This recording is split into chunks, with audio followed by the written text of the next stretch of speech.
और उधर taxi stand था, बहुत 25-30 आदमी आए, उनको मारने लगे और हमारे भाई की डेथ हो गई। उन्होंने देखा कि कहते वो तो हिल ही नहीं रहा, तो उसको उसके सिर पे ही इतना मारा था, लटा लटा के लाते मारी गई। जैसे मनाली में जो होता था वो अब यहाँ भी होने लग गया, तो धीरे धीरे हिमाचल से तो टूरिस्ट ही ख़त्म हो जाएगा सारा। वीडियो देख रहे हैं, अब लगातार पता नहीं कौन सी साजिश है इसके पीछे, कौन सा प्रेशर है प्रशासन के ऊपर, जो बार बार वीडियोस भी डिलीट हो रही है।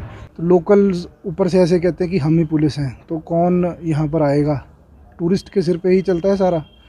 सर देखिए, सबसे पहले इतनी गलत हुआ, ये हमारा भाई था, मेरे ताया जी का लड़का था, घूमने आए थे इधर अपने रिलेटिव्स के साथ। भाई था उनका जीजा था, घूमने के लिए आया, तो कोई बात भी नहीं, या तो कोई बात हुई हो, कोई लड़ाई हो, खाने के लिए बैठे हैं, उनसे बोल रहे हैं कि चलो जाते समय कि इधर शराब नहीं पीने का। पहली वाली बात, वो पीते ही नहीं है। और फिर ऑर्डर दिया, फिर और आया सामान, फिर बोलता है शराब नहीं पीने का। ठीक है, बोतल ही नहीं है, तूने देखा या तो हो। पहली बात पीते नहीं है, फिर दूसरा ऑर्डर देने के लिए फिर बुलाया, फिर बोलता है कि भाई फिर नहीं पीनी। वो बोलते हैं भाई हमारे पास देखा है तुमने। वो बोलता है भाई तुम बोल कैसे रहे हो? अरे भाई यार चल ठीक है, मुश्किल नहीं, हम जा रहे हैं, हम ऑर्डर कैंसिल कर दे, पैसे जो दे रहे हैं, जा रहे हैं हम। वो निकल गए, आगे निकले तो पीछे से धक्का मारा उसने, इसी बात पे उनकी लड़ाई हो गई। और उधर टैक्सी स्टैंड था, बहुत 25-30 आदमी आए, उनको मारने लगे और हमारे भाई की डेथ हो गई। जैसे कि आपने कहा कि शराब पीते नहीं थे, सारे नहीं पीते थे, या जिनकी डेथ हुई वो? जिनकी डेथ हुई वो नहीं पीते वो थे। नहीं पीते। और उन्होंने सबसे पहले उनको, जब उन्होंने ये बात बोली कि हम पीते नहीं हैं, तो उन्होंने ये बात बोली कि सुबह के 10 बजे कौन पीता है, भी हमारे पास कुछ नहीं है। फिर उन्होंने पहले पूछा कि अंडे वगैरह मिलते हैं, कहते मिलते हैं, अभी यहाँ ड्रिंक मत करना। वो कहते हम नहीं करेंगे। फिर दोबारा उन्होंने जब और ज़्यादा ऑर्डर देना था, उनको बुलाया 10 मिनट बाद, तो फिर उन्होंने ये चीज़ बोली कि यहाँ पीनी नहीं है, ध्यान रखना। वो कह रहे यार आपको इतनी दिक्कत क्यों हो रही है? अभी जब बोल दिया, सुबह सुबह कौन पीने आता है? बोतल देखी आपने? फिर उनके दिमाग में पता नहीं क्या आया, वापस आया, कहता तुम बोल कैसे रहे हो, भाग जो यहाँ से, निकल जाओ यहाँ, तो हम तुम्हारे को ऑर्डर नहीं देंगे। वो कहते हमने यहाँ खाना भी नहीं है। इतनी बात बोल के उठ के चले गए। और जैसे ही वो गए आगे, और पीछे से जो जिनकी डेथ हुई है नवदीप, उनको धक्का मारा। तो इन्होंने जाते बोला भी जा रहे तो धक्का क्यों मारा? इतने में उन्होंने गर्मा गर्मी करके हाथापाई शुरू कर दी। फिर ये अपना बचाव करने लगे, पता नहीं कहाँ से। फिर कहते 15-18 बंदे निकले, कोई होटल वाले साथ वाले निकले, और उनको मारना शुरू कर दिया।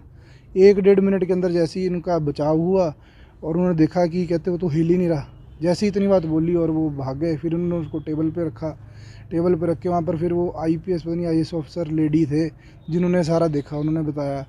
फिर उन्होंने कहा भी हॉस्पिटल ले जाओ, भी ये बच्चा बच सकता है।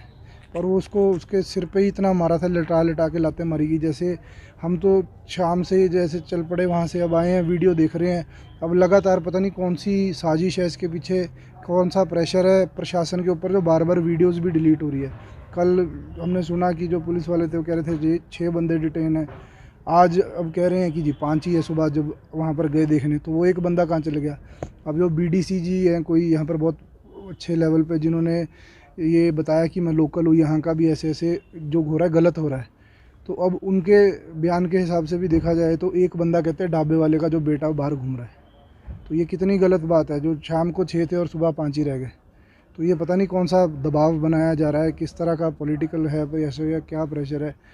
तो लोकल्स ऊपर से ऐसे कहते हैं कि हम ही पुलिस हैं, तो कौन यहाँ पर आएगा? टूरिस्ट के सिर पे ही चलता है सारा। अगर टूरिस्ट ही नहीं आएंगे तो फिर आप भी भूखे ही रहेंगे। पुलिस कार्रवाई को किस तरह देखते हैं? देखो, कल शाम तक ये बार बार घूमते रहे कि हमारे को FIR की कॉपी दे दो, उनको FIR की कॉपी नहीं मिली उसके बाद। और शाम को 8 बजे के बाद उनके हमारे को फ़ोन आने लग गए, कहते कि आप जल्दी आ जाओ, हमारे को अलग अलग नंबर से फ़ोन आ रहे हैं। कोई कह रहा है मैं SHO हूँ, कभी दूसरा कह रहा है मैं SHO हूँ, थाने आओ। कोई उनको मैक्लोडगंज थाने बुला रहा है, कोई उनको नीचे थाने बुला रहा है, मेन वाले। वो कहते हैं जब उन्होंने हमारे से साइन लिए तो उन्होंने ये बात बोली कि अब आपकी ज़रूरत नहीं है, सुबह आ जाना पोस्टमार्टम के लिए। और 8 बजे के बाद उनको साइमल्टेनियस कॉल्स आने लग जाती है अलग अलग नंबर से। और जब हम रास्ते से आए ठाणे देखते हुए, तो वहाँ पर टैक्सियाँ खड़ी हुई थी 3-3 4-4, और काफ़ी लोग ग्रुप्स में खड़े थे। चाहे तो आप CCTV कैमराज चेक कर सकते हैं ठाणों के आसपास के, यहाँ के भी, ऊपर का भी, वहाँ कैसे लोग ग्रुप बना के खड़े हुए थे। तो इनको ये दिमाग में आया कि पुलिस का SHO तो चलो एक है, एक ही बोलेगा SHO, बार बार अलग अलग नंबर से फ़ोन आना।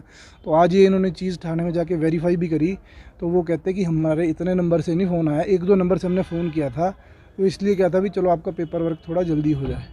पर वो कह रहे हमारे को कॉल्स ही इतने ज़्यादा न्यूमेरलिसली आ रहे थे साइमल्टेनियसली कि हमें समझ ही नहीं रही थी कौन सच बोल रहा है कौन झूठ बोल रहा है। वो 3 थे, उनको अपने जान के बचाव की खातिर फिर वो रात को नहीं गए। अब सुबह गए हैं, अब उन्होंने वहाँ पर शनाख्त के लिए और बंदे बुलाए हैं।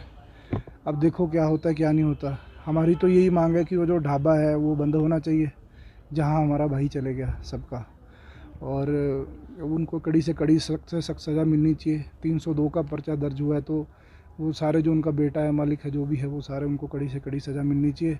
ऐसा नहीं होना चाहिए कि आम आदमी का जो है वो विश्वास ही उठ जाए, क्योंकि टूरिस्ट तो वैसे ही परेशान है।